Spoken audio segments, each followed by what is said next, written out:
Welcome to Ashritha education channel.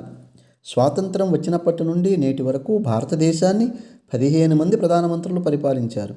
ప్రతి ఒక్కరూ తమదైన ఆలోచన విధానంతో, నిర్ణయాలతో దేశ చరిత్రలో ప్రత్యేకమైన ముద్ర వేశారు.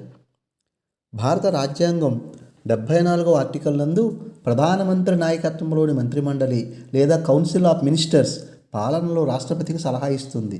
రాష్ట్రపతి ఆ సలహా ప్రకారమే పనిచేయాలని చెప్తుంది. ఆర్టికల్ 75 ప్రధానమంత్రిని రాష్ట్రపతి నియమిస్తారు. ఇతర మంత్రులను ప్రధాని సలహాపై రాష్ట్రపతి నియమిస్తారు. మంత్రిమండలి లోక్సభకు సమిష్టిగా బాధ్యత వహిస్తుంది అని ఉంది. ఆర్టికల్ 77 కేంద్ర ప్రభుత్వ కార్యనిర్వహణా చర్యలు అన్నీ రాష్ట్రపతి పేరు మీదే జరుగుతాయి అని పేర్కొంటుంది. ఆర్టికల్ 78 ప్రధానమంత్రి రాష్ట్రపతికి ప్రభుత్వ పరిపాలన, శాసన ప్రతిపాదనలు, మంత్రిమండలి నిర్ణయాల గురించి సమగ్ర సమాచారం అందించాలి. భారత ప్రధానమంత్రిని వర్ణిస్తూ ప్రముఖ రాజనీతి శాస్త్రజ్ఞులు చేసిన వ్యాఖ్యలు. డబ్ల్యూవి హార్కోర్ట్ చుక్కల్లో చంద్రుడు లాంటి వాడు భారత ప్రధానమంత్రి. లార్డ్ మోర్లే సమానుల్లో ప్రథముడు అని వర్ణిస్తారు. రామ్సే మయర్ రాజ్యమనే నౌకకు సారథి, చొక్కాని ప్రధానమంత్రి అంటారు.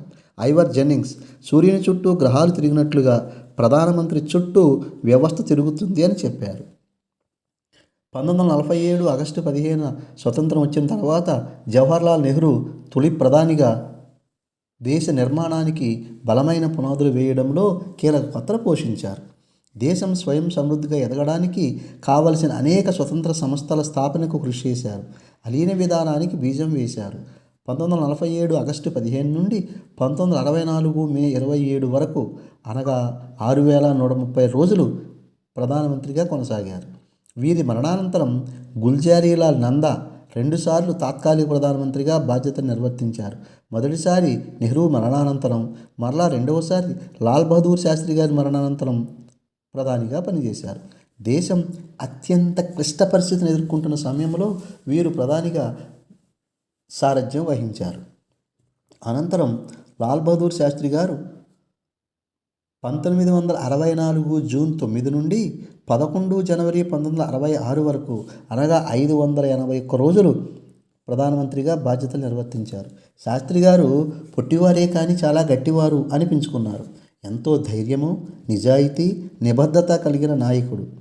1965లో పాకిస్తాన్ యుద్ధ సమయంలో వారి నాయకత్వ స్ఫూర్తి అద్భుతం.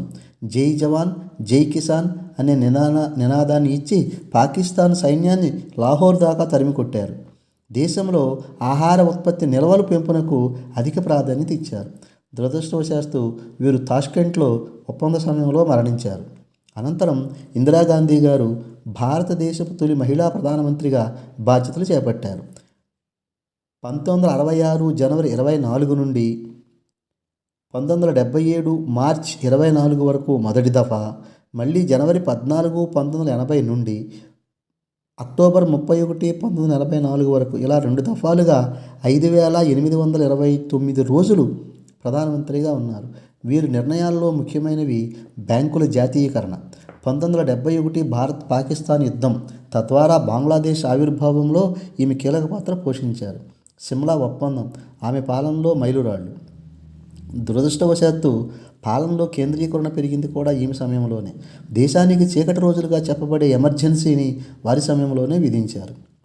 మొరార్జీ దేశాయ్ ఎమర్జెన్సీ అనంతరం జరిగిన ఎన్నికల్లో గెలిచి సంకీర్ణ ప్రభుత్వానికి సారథిగా తొలి కాంగ్రెసేతర ప్రధానిగా నిలిచారు. ప్రజాస్వామ్య సంస్థలను, పౌర హక్కులను వీరు బలోపేతం చేశారు. వీరు మార్చ్ 24 1977 నుండి 28 జూలై 1979 వరకు 856 రోజులు ప్రధానిగా సేవలు అందించారు. వీరి అనంతరం చౌదరి చరణ్ సింగ్ 6వ ప్రధానమంత్రిగా బాధ్యతలు నిర్వర్తించారు. ప్రధానిగా పార్లమెంట్లో అడుగుపెట్టని ఏకైక నాయకుడు చౌదరి చరణ్ సింగ్. వీరికి రైతు సమస్యల పట్ల అవగాహన అధికం. వ్యవసాయము, గ్రామీణ ఆర్థిక వ్యవస్థ, రైతుల సంక్షేమం వీరి ఆలోచనల్లో ప్రధానమైనవి. వీరు 29 జూలై 1979 నుండి 14 జనవరి 1980 వరకు 170 రోజులు ప్రధానిగా వ్యవహరించారు. ఇందిరాగాంధీ హత్యానంతరం రాజీవ్ గాంధీ గారు 40 సంవత్సరాల అతి పిన్న వయసులో ప్రధానమంత్రిగా అక్టోబర్ 31 1984న బాధ్యతలు స్వీకరించారు. భారతదేశాన్ని టెక్నాలజీ వైపు నడిపించేందుకు ప్రయత్నించారు.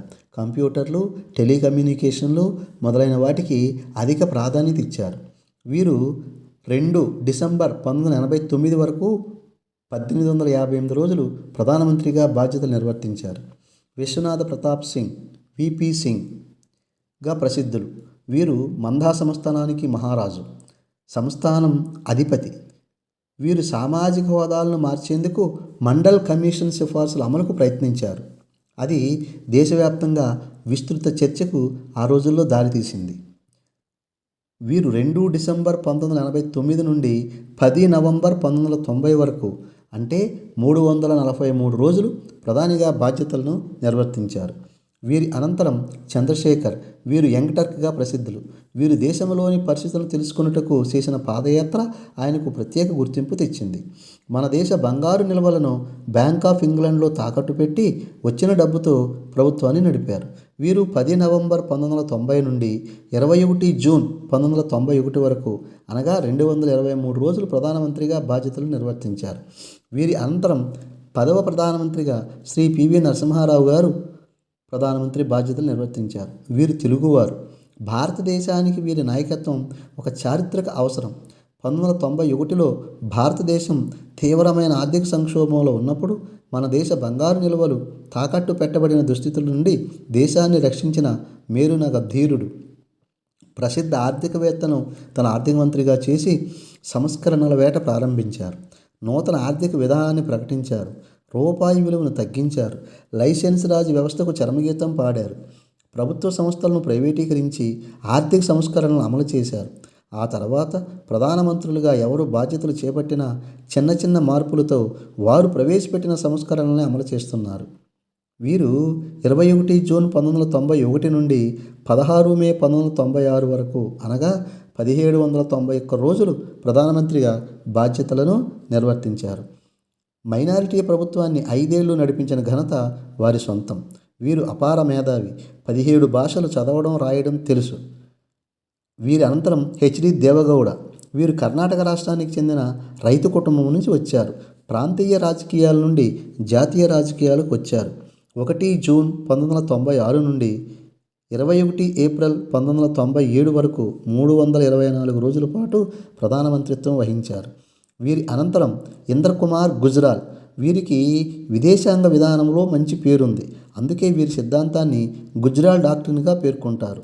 వీరు 21 ఏప్రిల్ 1997 నుండి మార్చి 19, 1998 వరకు 332 రోజులు ప్రధానమంత్రిగా బాధ్యతలు నిర్వర్తించారు.